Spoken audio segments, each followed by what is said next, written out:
Bonsoir et bienvenue à chacun et chacune d'entre vous en cette belle fête de l'Immaculée Conception.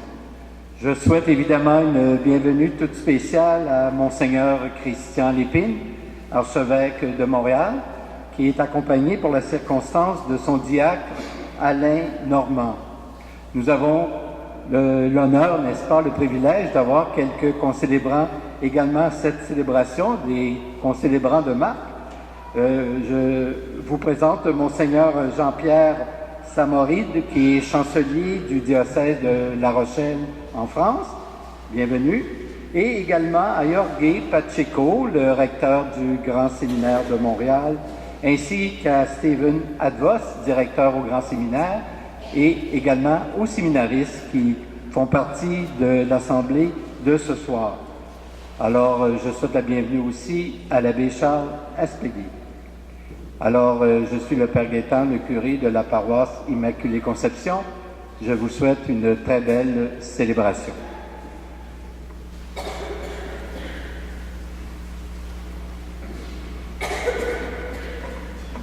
Au nom du Père et du Fils et du Saint-Esprit, Amen. La paix soit avec vous.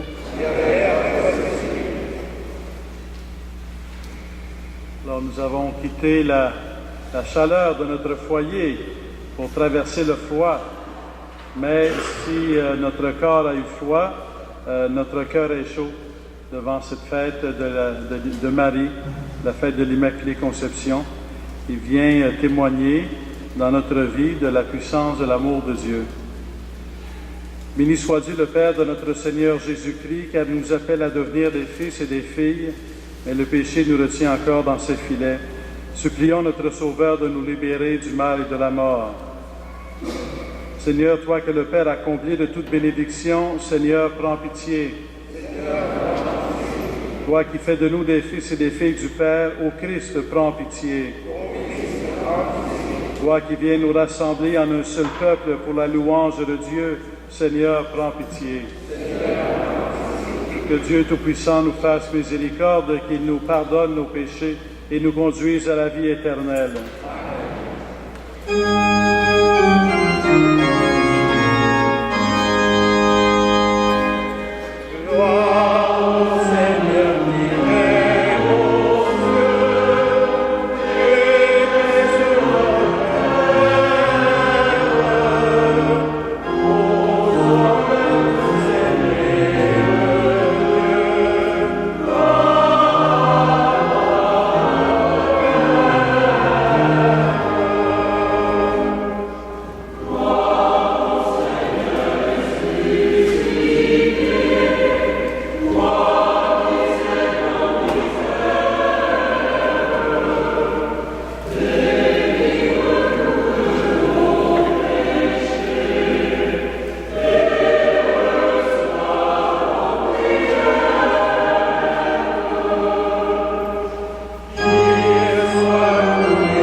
Prions le Seigneur. Seigneur, tu as préparé à ton Fils une demeure digne de lui par la conception immaculée de la Vierge, puisque tu l'as préservé de tout péché par une grâce venant déjà de la mort de ton Fils. Accorde-nous, par l'intercession de cette Mère très pure, de parvenir jusqu'à toi, purifiez-nous aussi de tout mal, par Jésus-Christ ton Fils, notre Seigneur et notre Dieu, qui règne avec toi et le Saint-Esprit, maintenant et pour les siècles des siècles. Amen.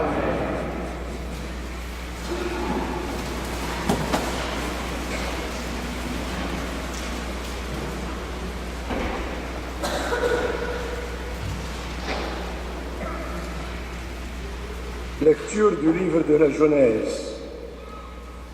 Quand Adam eut mangé du fruit de l'arbre, le Seigneur Dieu l'appela et lui dit : « Où es-tu donc » L'homme répondit : « J'ai entendu ta voix dans le jardin, j'ai pris peur parce que je suis nu et je me suis caché. Le Seigneur reprit, qui donc t'a dit que tu étais nu? Aurais-tu mangé de l'arbre dont je t'avais interdit de manger? L'homme répondit, la femme que tu m'as donnée, c'est elle qui m'a donné le fruit de l'arbre et j'en ai mangé. Le Seigneur Dieu dit à la femme, qu'as-tu fait là? La femme répondit, le serpent m'a trompé et j'ai mangé. Alors le Seigneur Dieu dit au serpent, parce que tu as fait cela, tu seras maudit parmi tous les animaux et toutes les bêtes des champs. Tu ramperas sur le ventre et tu mangeras de la poussière tous les jours de ta vie. Je mettrai une hostilité entre toi et la femme, entre ta descendance et sa descendance. Celle-ci te meurtrira la tête et toi, tu lui mettras le talon. L'homme appela sa femme Ève, c'est-à-dire la vivante, parce qu'elle fut la mère de tous les vivants. Parole du Seigneur.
Lecture de la première lettre de Saint Paul apôtre aux Éphésiens. Béni soit Dieu, le Père de notre Seigneur Jésus-Christ. Il nous a bénis et comblés des bénédictions de l'Esprit au ciel dans le Christ. Il nous a choisis dans le Christ avant la fondation du monde pour que nous soyons saints, immaculés devant lui dans l'amour. Il nous a prédestinés à être pour lui des fils adoptifs par Jésus le Christ. Ainsi il a voulu sa bonté à la louange de gloire de sa grâce, la grâce qu'il nous donne dans le Fils bien-aimé. En lui, nous sommes devenus le domaine particulier de Dieu. Nous y avons été prédestinés selon le projet de celui qui réalise tout ce qu'il a décidé. Il a voulu que nous vivions à la louange de sa gloire, nous qui avons d'avance espéré dans le Christ. Parole du Seigneur.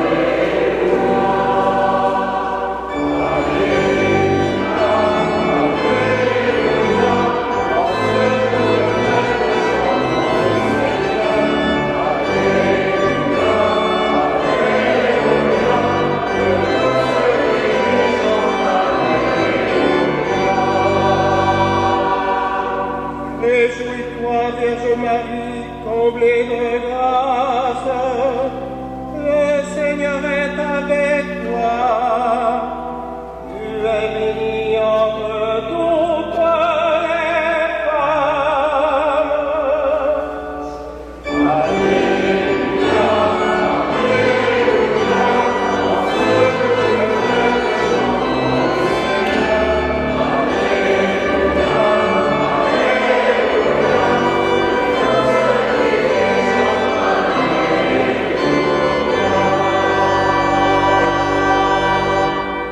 Le Seigneur soit avec vous.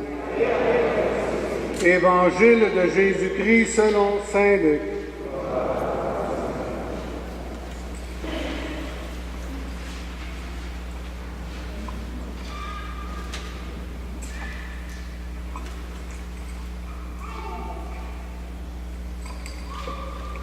En ce temps-là, l'ange Gabriel fut envoyé par Dieu dans une ville de Galilée, appelée Nazareth, à une jeune fille vierge accordée en mariage à un homme de la maison de David, appelé Joseph. Et le nom de la jeune fille était Marie. L'ange entra chez elle et dit, « Je te salue, comblée de grâce, le Seigneur est avec toi. » À cette parole, elle fut toute bouleversée, et elle se demandait ce que pouvait signifier cette salutation. L'ange lui dit alors, « Sois sans crainte, Marie, car tu as trouvé grâce auprès de Dieu. Voici que tu vas concevoir et enfanter un fils. Tu lui donneras le nom de Jésus. Il sera grand, il sera appelé Fils du Très-Haut. Le Seigneur Dieu lui donnera le trône de David, son père. Il régnera pour toujours sur la maison de Jacob, et son règne n'aura pas de fin. » Marie dit à l'ange, « Comment cela va-t-il se faire, puisque je suis vierge ?» L'ange lui répondit, « L'Esprit Saint viendra sur toi, et la puissance du Très-Haut te prendra sous son ombre. C'est pourquoi celui qui va naître sera saint, et il sera appelé Fils de Dieu. Or voici que, dans sa vieillesse, Élisabeth, ta parente, a conçu, elle aussi, un fils, et en est à son 6e mois, alors qu'on l'appelait la femme stérile. Car rien n'est impossible à Dieu. Marie dit alors, « Voici la servante du Seigneur, que tout m'advienne selon ta parole. » Alors l'ange la quitta. Acclamons la parole de Dieu.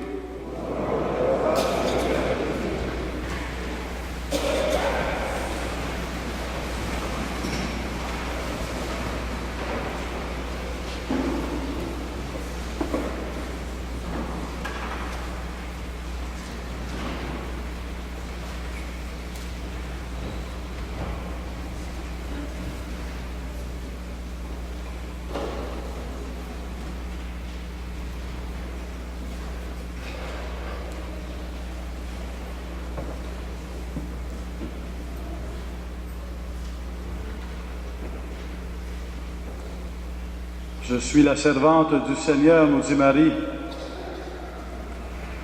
Et certainement que par cette parole, elle vient nous interpeller. Elle interpelle l'Église, parce que l'Église tout entière est appelée à être la servante du Seigneur. Elle interpelle aussi chacun et chacune d'entre nous, parce que nous sommes tous appelés à servir le Seigneur. Comment servir le Seigneur?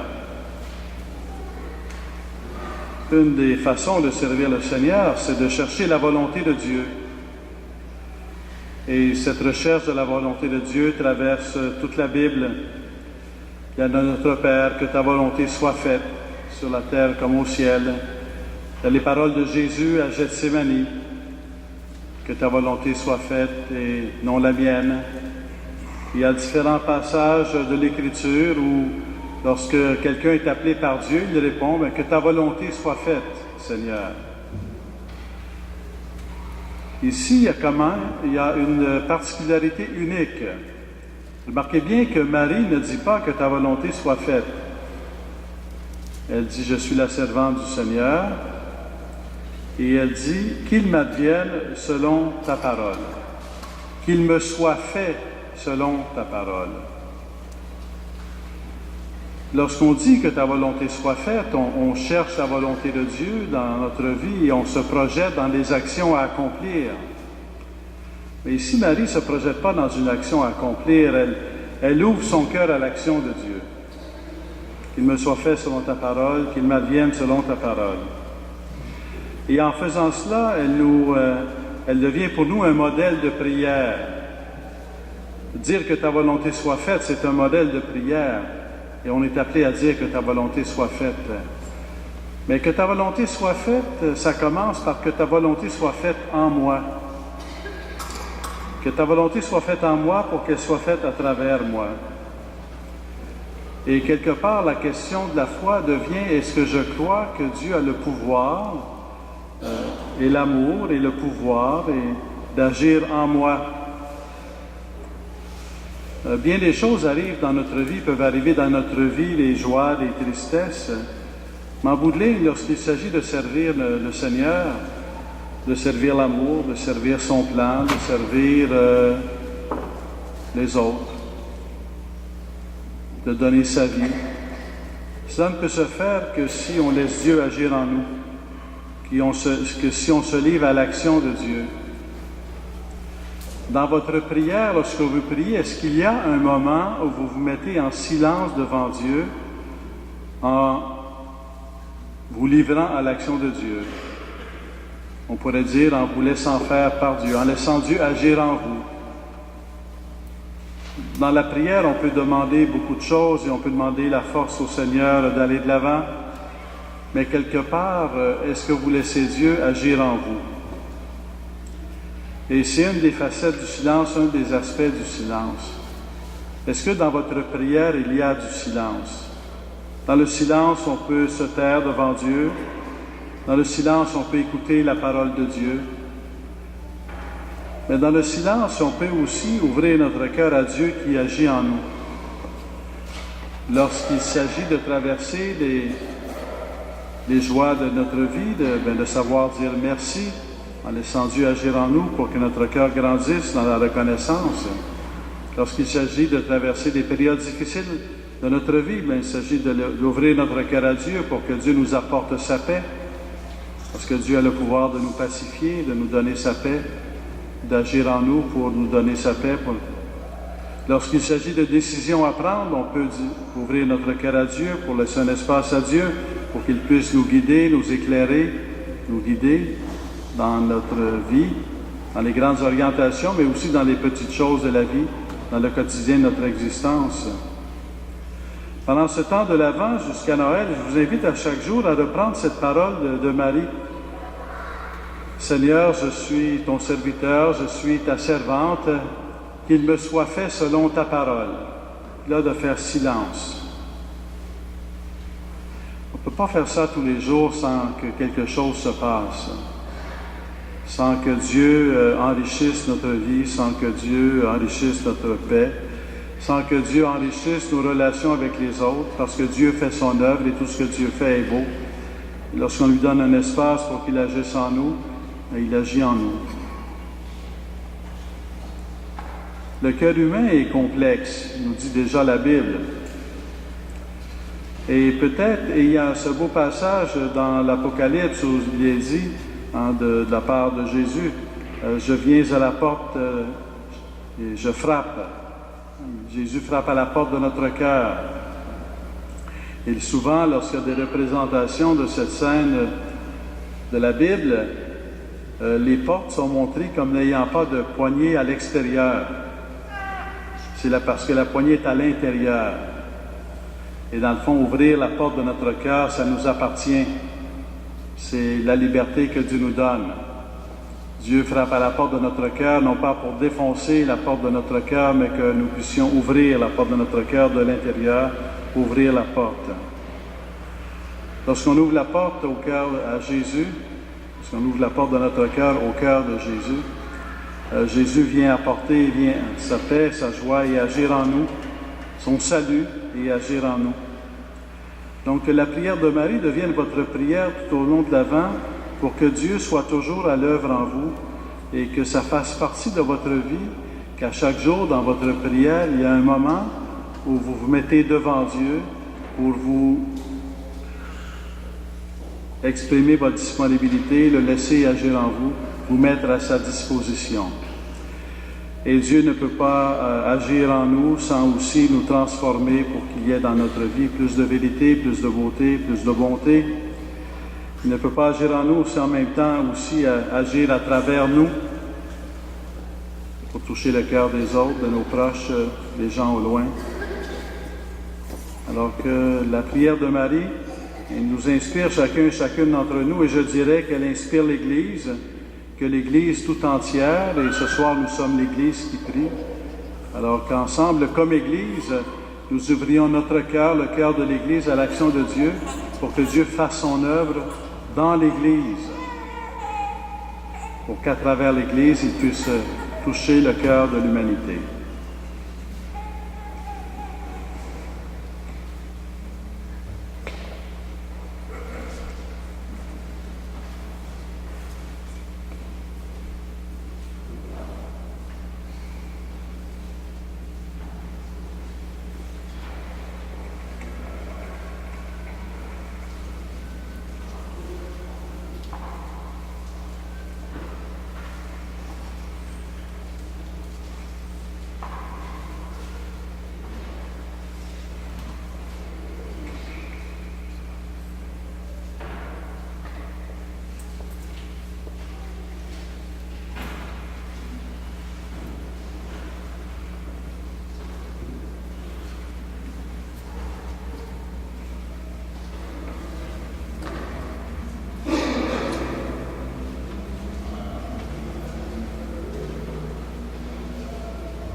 Avec Marie, disons notre foi. Je crois en Dieu, le Père Tout-Puissant, Créateur du ciel et de la terre, et en Jésus-Christ, son Fils unique, notre Seigneur, qui a été conçu du Saint-Esprit, est né de la Vierge Marie, a souffert sous Ponce Pilate, a été crucifié, est mort et a été enseveli, est descendu aux enfers, le troisième jour est ressuscité des morts, est monté aux cieux, est assis à la droite de Dieu, le Père Tout-Puissant, d'où il viendra juger les vivants et les morts. Je crois en l'Esprit Saint, à la Sainte Église catholique, à la communion des saints, à la rémission des péchés, à la résurrection de la chair, à la vie éternelle. Amen. Rassemblés en un seul peuple dont Jésus est la tête, en ce jour de célébration de l'Immaculée Conception, supplions la Vierge Marie de soutenir notre prière.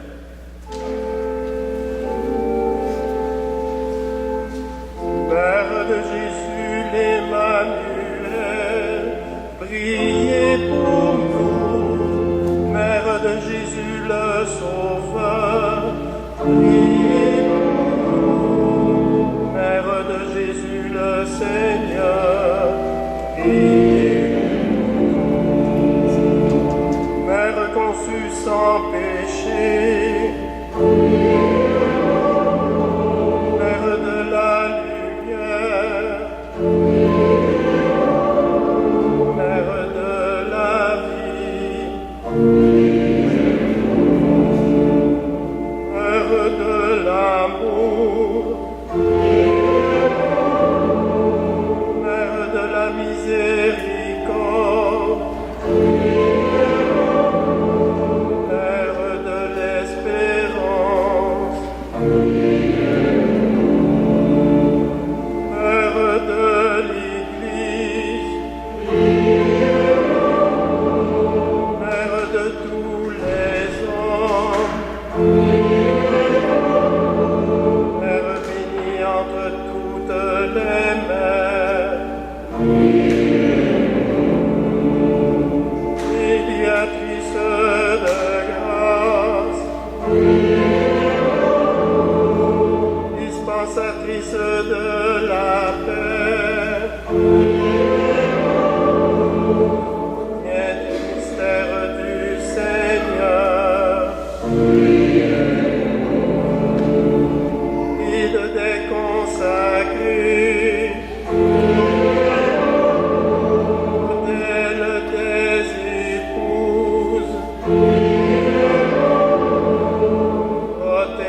Seigneur Dieu, Père de notre peuple, regarde Marie, celle que tu as choisie pour être la mère de ton Fils. C'est en son nom que nous te prions. Exauce nos demandes et donne-nous d'être un jour rassemblés auprès de toi pour célébrer ta gloire. Nous te le demandons par Jésus ton Fils, qui vit avec toi dans l'unité du Saint-Esprit pour les siècles des siècles.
Prions ensemble au moment d'offrir le sacrifice de toute l'Église.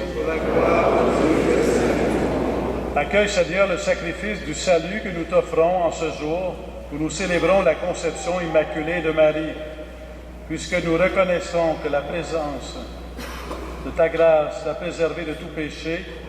Accorde-nous par son intercession d'être libérés de toute faute par Jésus le Christ, notre Seigneur. Amen. Le Seigneur soit avec vous. Élevons notre cœur.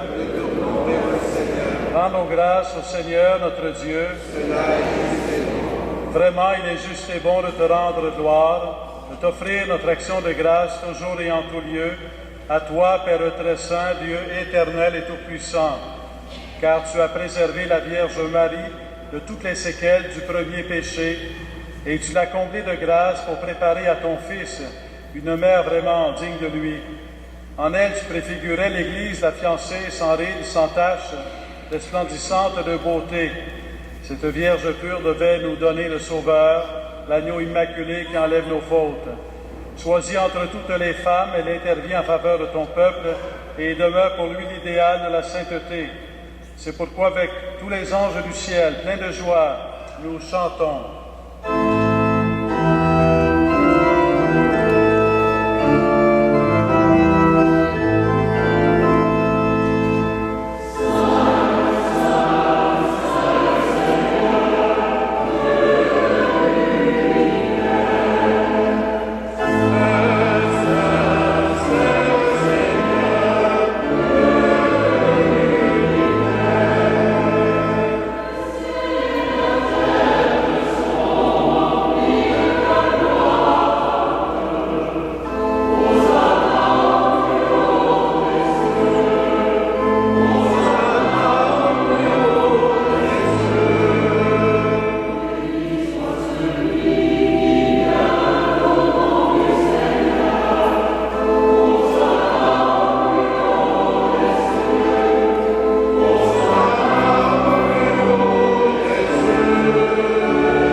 Saint Dieu de l'univers et toute la création proclame ta louange, car c'est toi qui donnes la vie, c'est toi qui sanctifies toutes choses, par ton Fils Jésus-Christ notre Seigneur, avec la puissance de l'Esprit Saint. Et tu ne cesses de rassembler ton peuple, afin qu'il te présente partout dans le monde une offrande pure. C'est pourquoi nous voici rassemblés devant toi, et dans la communion de toute l'Église, nous célébrons le jour où la Vierge Marie a été conçue sans la faute originelle, puisque tu l'avais choisie pour être la mère du Sauveur. Par lui qui a enlevé le péché du monde, Dieu Tout-Puissant, nous te supplions de consacrer toi-même les offrandes que nous apportons. Sanctifie-les par ton Esprit, pour qu'elles deviennent le corps et le sang de ton Fils, Jésus-Christ, notre Seigneur, qui nous a dit de célébrer ce mystère. La nuit même où il fut livré, il prit le pain. En te rendant grâce, il le bénit, il le rompit et le donna à ses disciples en disant « Prenez et mangez-en tous, ceci est mon corps, livré pour vous. »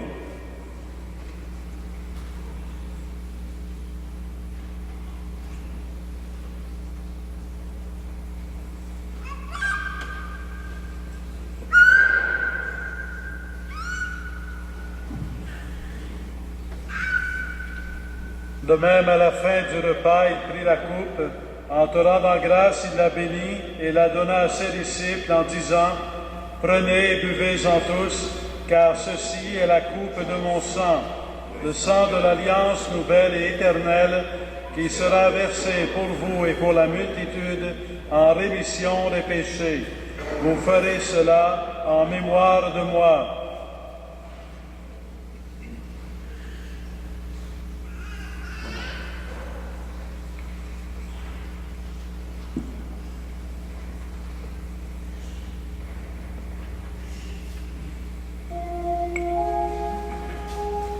Il est grand le mystère de la foi. Nous proclamons ta mort, Seigneur.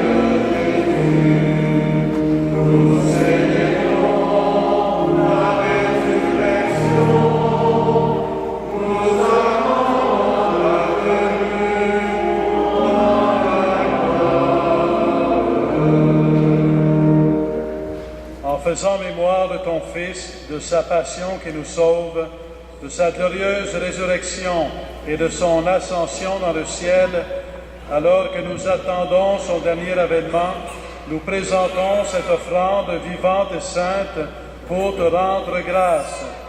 Regarde, Seigneur, le sacrifice de ton Église et daigne reconnaître celui de ton Fils qui nous a rétablis dans ton alliance. Quand nous serons nourris de son corps et de son sang et remplis de l'Esprit Saint, accorde-nous d'être un seul corps et un seul esprit dans le Christ.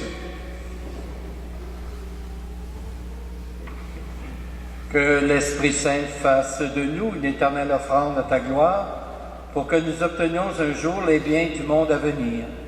Auprès de la Vierge Marie, la bienheureuse Mère de Dieu, avec Saint Joseph son époux, avec les apôtres, les martyrs et tous les saints et saintes, qui ne cessent d'intercéder pour nous.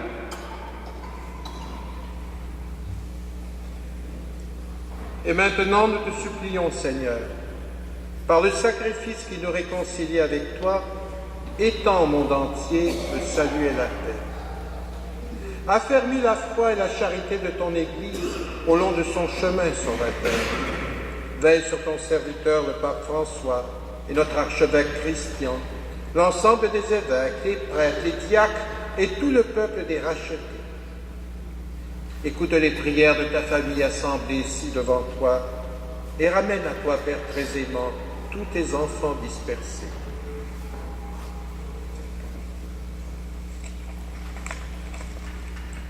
Pour nos frères défunts, pour les hommes qui ont quitté ce monde et dont tu connais la droiture, nous te prions. Reçois-les dans ton royaume, où nous espérons être comblés de ta gloire, tous ensemble pour l'éternité, par le Christ notre Seigneur, par que tu donnes au monde toutes grâces et tout bien.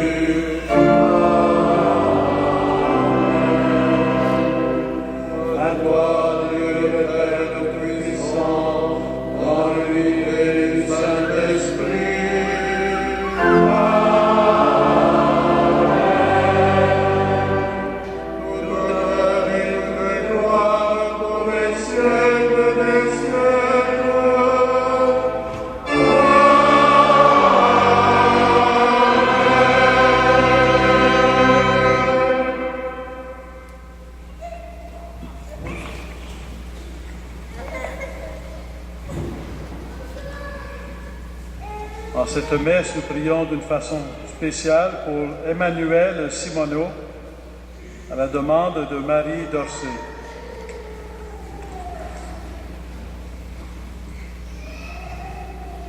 Notre Père qui es aux cieux, que ton nom soit sanctifié, que ton règne vienne, que ta volonté soit faite sur la terre comme au ciel. Donne-nous aujourd'hui notre pain de ce jour. Pardonne-nous nos offenses, comme nous pardonnons aussi à ceux qui nous ont offensés. Et ne nous soumets pas à la tentation, mais délivre-nous du mal. Délivre-nous de tout mal, Seigneur, et donne la paix à notre temps. Par ta miséricorde, libère-nous du péché. Rassure-nous devant les épreuves. En cette vie, nous espérons le bonheur que tu promets et l'avènement de Jésus-Christ, notre Sauveur. Car c'est toi qui le règne, sans et la gloire, pour les siècles des siècles. Seigneur Jésus-Christ, tu as dit à tes apôtres, je vous laisse la paix, je vous donne ma paix. Ne regarde pas nos péchés, mais la foi de ton Église. Pour que ta volonté s'accomplisse, donne-lui toujours cette paix et conduis-la vers l'unité parfaite, toi qui règnes pour les siècles des siècles. Amen. Que la paix du Seigneur soit toujours avec vous. Et avec votre esprit. Frères et sœurs, dans la charité du Christ, donnez-vous la paix.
Heureux les invités au repas du Seigneur. Voici l'agneau de Dieu qui enlève le péché du monde. Seigneur, je ne suis pas digne de te recevoir, mais dis seulement une parole et je serai guéri.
Prions le Seigneur.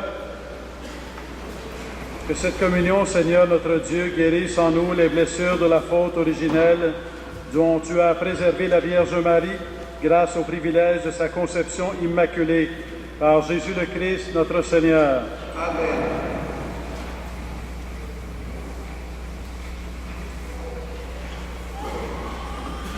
Et maintenant, si vous voulez bien, pour clore cette fête à l'Immaculée Conception, nous allons prier ensemble la neuvaine à l'Immaculée Conception, suggérée par Sa Sainteté, le pape Jean-Paul II, que vous trouvez ou probablement que vous avez pris à l'arrière de l'Église à votre entrée. Prie ô Mère pour nous tous. Prie pour l'humanité qui souffre de la misère et de l'injustice, de la violence et de la haine, de la terreur et de la guerre. Aide-nous à contempler avec le Saint-Rosaire les mystères de celui qui est notre paix, afin que nous nous sentions tous engagés dans un service précis pour la paix. Aie un regard plein d'une attention particulière pour la terre où tu donnas le jour à Jésus, une terre que vous avez aimée ensemble et qui, aujourd'hui encore, subit tant d'épreuves. Prie pour nous, Mère de l'Espérance, donne-nous des jours de paix. Veille sur notre chemin, fais que nous puissions voir ton Fils rempli de joie dans le ciel. Amen.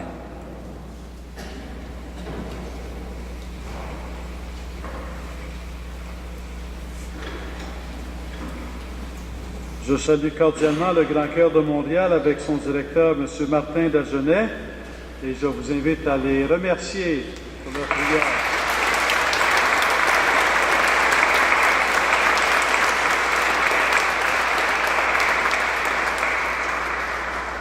Merci pour la beauté et la douceur de votre chant. Le Seigneur soit avec vous.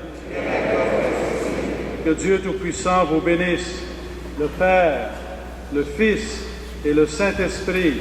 Amen. Allez dans la paix du Christ.